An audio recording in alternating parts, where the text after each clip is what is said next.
आज हम मौद्रिक नीति के ऊपर चर्चा करने वाले के लिए हैं। तो मौद्रिक नीति होता क्या है, इसको जानने से पहले हम ये देखते हैं कि ये किसके अंतर्गत आता है। तो मौद्रिक नीति है जो आर्थिक नीतियों के अंतर्गत आता है। आर्थिक नीति के अंतर्गत हमें दो चीज़ों का अध्ययन करना है, एक तो मौद्रिक नीति का अध्ययन करना है और राजकोषीय नीति का अध्ययन करना है। इससे पहले हमें मौद्रिक नीति के बारे में एक शॉर्ट डिवीजन पढ़ा था, मुद्रास्फीति वाले लेक्चर में पढ़ा था। क्योंकि मुद्रास्फीति को ही नियंत्रित करने के लिए कि कौन सी नीति लाई जाती है, आरबीआई के द्वारा मौद्रिक नीति लाई जाती है। आरबीआई के द्वारा मौद्रिक नीति लाई जाती है, जिसमें हमने repo rate, reverse repo rate का एक शॉर्ट नोट्स देखा था। तो पहले इसको देखने से पहले, मौद्रिक नीति के ऊपर चर्चा करने से पहले हम ये जान लेते हैं कि ये आर्थिक नीतियाँ होती क्या है या आर्थिक नीति होती क्या है। तो आर्थिक नीति से आशय उन सरकारी नीतियों से है।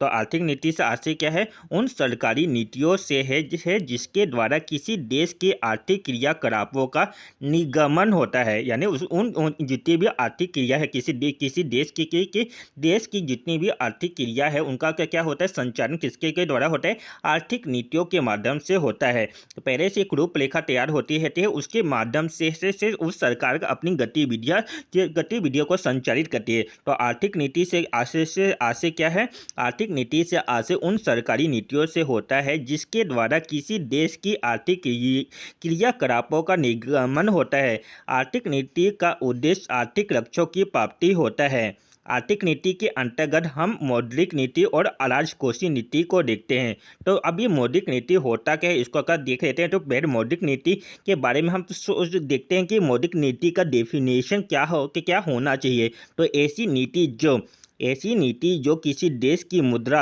और साख, याद रखिएगा, मौद्रिक नीति के अंतर्गत हम दो चीज़ों का नियंत्रण करते हैं या दो चीज़ों का अध्ययन करते हैं। तो मौद्रिक नीति के अंतर्गत किन नीतियों किसका का नियंत्रण करते हैं, किसका नियंत्रण करते हैं, मुद्रा और साख का। तो मौद्रिक नीति से आशय क्या हुआ, ऐसी नीति जो किसी देश की मुद्रा और साख की आपूर्ति को एक निर्धारित स्तर पर बनाए रखने के लिए अपनाता है। कौन अपनाता है, कोई एक देश है जो कि अपने मुद्रा और साख की आपूर्ति की तो एक निर्धारित स्तर पर बनाए रखने के लिए जो नीति अपनाई जाती है उसी को क्या कहा जाता है, मौद्रिक नीति कहा जाता है। तो मौद्रिक नीति से कैसे, मौद्रिक नीति क्या है, ऐसी नीति जो किसी देश में मुद्रा और साख की आपूर्ति को एक निर्धारित स्तर तक बनाए रखने के लिए अपनाता है, उसे मौद्रिक नीति कहते हैं। मौद्रिक नीति में वे सभी क्रियाएं शामिल होते हैं जो कि मुद्रा या साख प्रणाली को प्रभावित करते हैं। भारत में मौद्रिक नीति कौन निगमित करता है। तो मौद्रिक नीति को आरबीआई निगमित करता है। तो भारत में मौद्रिक नीति किसके द्वारा निगमित होती है, तो आरबीआई के द्वारा निगमित होती है। तो आर्थिक नीति हमने देखा, आर्थिक नीति क्या होता है, आर्थिक नीति से आशय उन सरकारी नीतियों से होता है जिसके द्वारा किसी देश की आर्थिक क्रियाकलापों का निगमन होता है। आर्थिक नीतियों का उद्देश्य आर्थिक लक्ष्यों की प्राप्ति होता है। आर्थिक नीति के अंतर्गत हम मौद्रिक नीति और राजकोषीय नीति को देखेंगे, जिसमें सिर्फ हम पहले पढ़ेंगे मौद्रिक नीति। तो मौद्रिक नीति क्या होती है, ऐसी नीति जो किसी देश की मुद्रा और साख की आपूर्ति को एक निर्धारित स्तर पर बनाए रखने के लिए अपनाता है, उसे मौद्रिक नीति कहते हैं। मौद्रिक नीति में वे सभी क्रियाएं शामिल होती है जो कि मुद्रा प्रणाली को प्रभावित करते हैं। भारत में मौद्रिक नीति आरबीआई द्वारा निगमित होता है। नेक्स्ट हम देखते हैं कि मौद्रिक नीति को प्रभावित करने वाले कारक। तो हमें इसमें प्रभावित करने वाले कारक इसको चार फेजों में देखना है। एक तो मात्रा, गति, उपलब्धि और लागत के आधार पर देखना है। किसके आधार पर, मात्रा के आधार पर देखना है, गति के आधार पर देखना है, उसकी उपलब्धि के करते या उसे उपलब्धता या उपलब्धि के आधार के ऊपर देखना है, और साथ साथ लागत के आधार पर देखना है। तो मौद्रिक नीति को प्रभावित करने वाले कारक कौन कौन से हुए, तो मुद्रा की मात्रा में परिवर्तन के द्वारा तो मौद्रिक नीति कैसे कैसे प्रभावित होंगे, उनको प्रभावित करने वाले कारक कौन कौन से होंगे। मुद्रा की मात्रा में परिवर्तन के द्वारा वहाँ प्रभावित होंगे, मुद्रा की गति में परिवर्तन के द्वारा वहाँ प्रभावित होंगे, साख की उपलब्धि में परिवर्तन के द्वारा परिवर्तन होगा, साख की लागत में परिवर्तन के द्वारा भी यहाँ परिवर्तन होता है। तो मौद्रिक नीति को प्रभावित करने वाले चार कारक हैं, मात्रा, गति, उपलब्धि और लागत। तो मुद्रा की साख में परिवर्तन, गति में परिवर्तन, साख की उपलब्धि में परिवर्तन के द्वारा और साख में लागत में परिवर्तन के द्वारा। नेक्स्ट हम देखते हैं कि मौद्रिक नीति के क्या उद्देश्य होते हैं। तो यहाँ पर 5 से 6 पॉइंट जो बताएं, जिसको को एग्जैक्ट याद रखना है। अर्थव्यवस्था बाजार में मुद्रा का क्या करती है, निगमन एवं उपलब्धता सुनिश्चित करती है। तो मौद्रिक नीति क्या हुआ, मौद्रिक नीति के द्वारा मौद्रिक नीति के द्वारा आरबीआई क्या करती है कि बाजार में जितने भी धन और मुद्रा है उनका एक निर्धारित स्तर पर बनाए रखने का कार्य करती है। तो इसी का उद्देश्य क्या हो गया कि बाजार में मुद्रा का निगमन एवं उपलब्धता क्या करती है, सुनिश्चित करती है।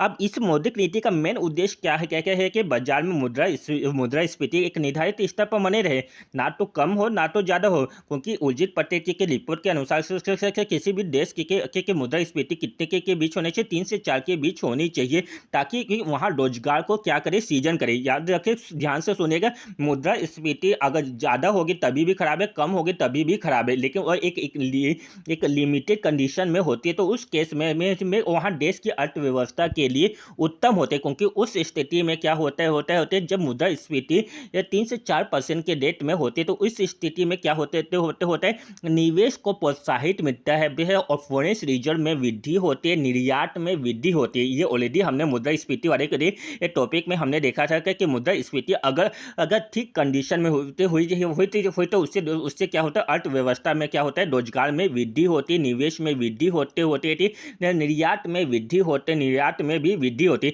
तो वही सारे उद्देश्य किस में आएंगे, मौद्रिक नीति में भी आएंगे।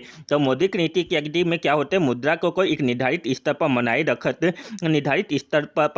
बनाए कर रखना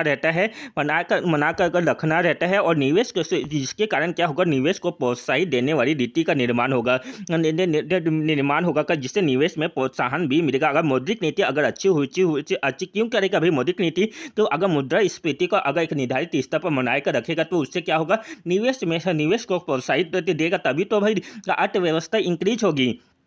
तो अर्थव्यवस्था तो यहाँ मौद्रिक नीति की क्या उद्देश्य हुए, बाजार में मुद्रा का निगमन करते एवं उपलब्धता सुनिश्चित करना, मुद्रा के को निर्धारित स्तर पर बनाए रखना, निवेश को प्रोत्साहित देने वाली नीति का निर्माण करना, रोजगार। तो निवेश जितना ज़्यादा निवेश होगा, यानी निवेश बढ़ेगा तभी तो इंडस्ट्री यहाँ पर से लगेगा, और इंडस्ट्री जब यहाँ पर लगेंगे तो उससे क्या होगा, रोजगार का सृजन होगा।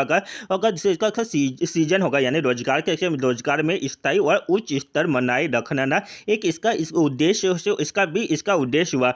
आर्थिक समृद्धि एवं आर्थिक विकास को तेज करना, इसका उद्देश्य होता है उद्यमशीलता को बढ़ाना। तो ये जितने भी पॉइंट है एक दूसरे से कनेक्टेड होते हैं। मुद्रास्फीति अगर एक निर्धारित स्तर पर रहेगा तो उससे क्या होगा, निवेश को प्रोत्साहन मिलेगा, और इसी का ये उद्देश्य होगा, निवेश को प्रोत्साहित देने वाली नीति का निर्माण करना। और कैसे निवेश को प्रोत्साहित देने वाली नीति का निर्माण करेगा तो वहाँ मुद्रास्फीति को एक निर्धारित स्तर पर बनाकर रखे रहेगा। अगर निवेश में प्रोत्साहन मिलेगा तो उससे क्या होगा, रोजगार में जो रोजगार जनरेट होगा, यानी रोजगार के उच्च स्तर बनाए रख उच्च स्तर में इंक्रीमेंट होगा। आर्थिक समृद्धि एवं आर्थिक विकास में तेजी आएगी, उद्यमशीलता को बढ़ावा मिलेगा, वित्तीय स्थिरता और को सुनिश्चित करना, यह तो मौद्रिक नीति का उद्देश्य से होता है। और भुगतान संतुलन को संतोषजनक स्थिति में बनाए रखना। तो मौद्रिक नीति के क्या क्या उद्देश्य हुए, तो मौद्रिक नीति के निम्नलिखित उद्देश्य से है, जिसमें से पहला उद्देश्य बाजार में मुद्रा की उपलब्धता सुनिश्चित करना, मुद्रास्फीति को निर्धारित स्तर पर बनाए रखना, निवेश को प्रोत्साहित देने वाली नीति का निर्माण करना, रोजगार में स्थायी एवं उच्च स्तर बनाए रखना, आर्थिक समृद्धि एवं आर्थिक विकास को तेज करना, उद्यमशीलता को बढ़ावा देना, वित्तीय स्थिरता को सुनिश्चित करना और भुगतान संतुलन को संतोषजनक स्थिति में बनाए रखना। एक बार मेरे साथ फिर से रिपीट करिए, इस मौद्रिक नीति के क्या उद्देश्य, तो बाजार में मुद्रा का निगमन निगमन और एवं उपलब्धता सुनिश्चित करना, मुद्रास्फीति को निर्धारित स्तर पर बनाए रखना, निवेश को प्रोत्साहित देने वाली नीति का निर्माण करना, रोजगार में स्थायी एवं उच्च स्तर बनाए रखना, आर्थिक समृद्धि एवं आर्थिक विकास को तेज करना, उद्यमशीलता को बढ़ावा देना, वित्तीय स्थिरता को सुनिश्चित करना, भुगतान संतुलन को संतोषजनक स्थिति में बनाए रखना। नेक्स्ट हम देखते हैं कि मुद्रा और साख का नियंत्रण के उपाय के बारे में हम चर्चा करेंगे। ये मौद्रिक नीति के अंतर्गत ही है ना। तो ये मौद्रिक नीति के अंतर्गत क्या किया जाता है, मुद्रा एवं साख के नियंत्रण के उपाय के बारे में हम चर्चा करेंगे। तो बाजार या अर्थव्यवस्था में किस तरीके से मुद्रा और साख की उपलब्धता यहाँ पर हमने सेकेंड कौन सा पॉइंट में देखा था, यहाँ पर हमने देखा था मुद्रा का निगमन एवं उपलब्धता फर्स्ट पॉइंट में ही देखा था। इसी को नियंत्रित करने के जो उपाय होते हैं उसको देखते हैं। तो इसके दो उपाय होते हैं, एक तो मात्रात्मक होता है, दूसरा होता है गुणात्मक होता है। मात्रात्मक का मतलब क्या हुआ, यहाँ बैंक में नगद कोषों का प्रत्यक्ष प्रभाव डालते हैं। क्या डालते हैं, यहाँ बैंकों के नगद कोषों में प्रत्यक्ष प्रभाव डालते हैं। कैसे, जैसे repo rate, reverse repo rate, SSLR, SSR, नगद आरक्षित अनुपात यानी CRR, इन सब के माध्यम से और बैंक रेट। तो मुद्रा और साख के नियंत्रण के उपाय में क्या होगा, पहला आएगा मात्रात्मक आएगा। मात्रात्मक यहाँ बैंक के नगद कोषों में क्या करेगा, नगद कोषों में प्रत्यक्ष प्रभाव डालते हैं। जैसे repo rate, reverse repo rate, SSLR, नगद आरक्षित अनुपात, CRR, बैंक रेट इत्यादि आते हैं। जबकि गुणात्मक के द्वारा मुद्रा और साख का नियंत्रण कैसे किया जाएगा, तो गुणात्मक क्या होता है, गुणात्मक के द्वारा दिशा नीति, किसकी दिशा नीति, यहाँ कर की दिशा नीति को प्रभावित करते हैं। गुणात्मक तो क्या करते हैं, यहाँ कर की दिशा नीति को प्रभावित करते हैं, जिसके अंतर्गत मुद्रा और साख को नियंत्रित करने के लिए क्या क्या उपाय अपनाए जाएंगे। क्योंकि पहला उपाय अपनाया जाएगा साख की राशनिंग करके। क्या करके, साख की राशनिंग करके। इसको नेक्स्ट क्लास में हम पूरे डिटेल में पढ़ेंगे। रेपो रेट क्या होता है इसको भी डिटेल में पढ़ेंगे, और साख और इसके गुणात्मक तथ्यों के बारे में भी डिटेल से पढ़ेंगे। आप बस ये पॉइंट याद रखिए कि मुद्रा और साख के नियंत्रण के उपाय में के गुणात्मक तत्व में क्या क्या चीज़ को हमें पढ़ना है। तो पहला पढ़ना है साख की राशनिंग पढ़ना है, नैतिक दबाव पढ़ना है, प्रत्यक्ष कार्रवाई पढ़ना है, चयनात्मक का साख नियंत्रण, ऋण देने के पूर्व जांच एवं नियंत्रण, भेदात्मक कटौती दरें, नगद कोषों का चयनात्मक प्रयोग, नैतिक दबाव की नीति एवं प्रोत्साहन, उपभोक्ता साख का नियंत्रण और मार्जिनल आवश्यकताओं में परिवर्तन। तो क्या क्या चीज गुणात्मक में पढ़ना है, साख की राशनिंग पढ़ना है, पहला क्या पढ़ना है, साख की राशनिंग पढ़ना है, सेकेंड पढ़ना है नैतिक दबाव पढ़ना है, प्रत्यक्ष कार्यवाही पढ़ना है, थर्ड और फोर्थ में चयनात्मक साख नियंत्रण क्या पढ़ना है, चयनात्मक साख नियंत्रण। पांचवा है ऋण देने के पूर्व जांच एवं नियंत्रण, भेदात्मक कटौती दरें, नगद कोषों का चयनात्मक प्रयोग, नैतिक दबाव की नीति एवं प्रोत्साहन, उपभोक्ता साख का नियमन और मार्जिनल आवश्यकता में परिवर्तन। इतना पढ़ना है। तो पहले तक एक क्विक रिवीजन कर लेते हैं कि आर्थिक नीति क्या होती है। तो आर्थिक नीति से आशय उन सरकारी नीतियों से होता है जिसके द्वारा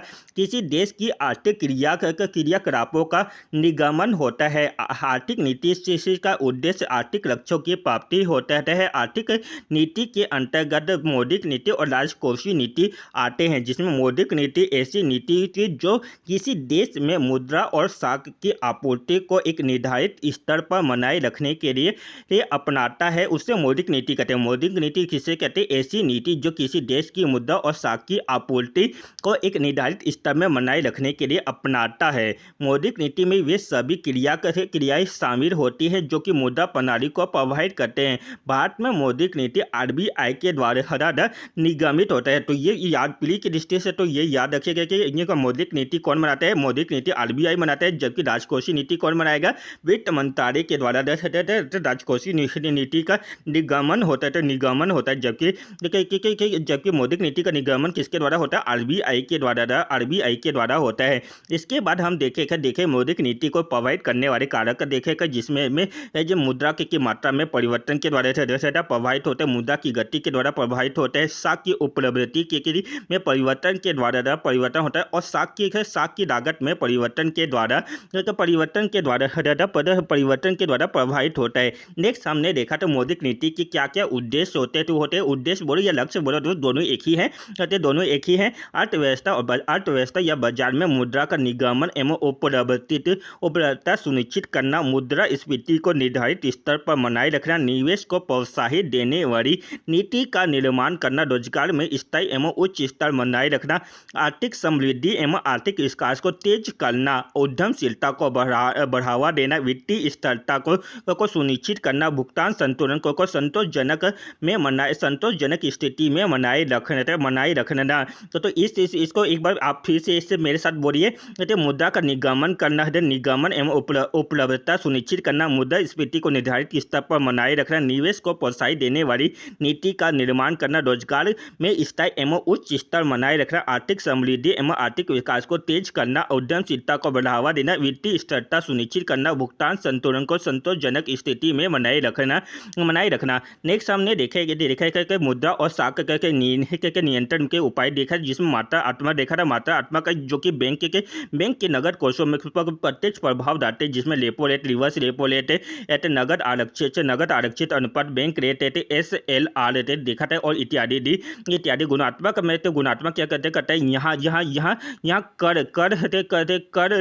कर की दिशा नीति को प्रभावित करते हैं, जिसमें साख की राशनिंग, नैतिक दबाव, प्रत्यक्ष कार्रवाई, चयनात्मक साख नियंत्रण, ऋण देने के पूर्व जांच करने के देखने का जांच एवं नियंत्रण, भेदात्मक कटौती दरें, नगद कोषों का चयनात्मक प्रयोग, नैतिक दबाव की नीति एवं प्रोत्साहन, उपभोक्ता साख का नियमन और मार्जिनल आवश्यकता में परिवर्तन।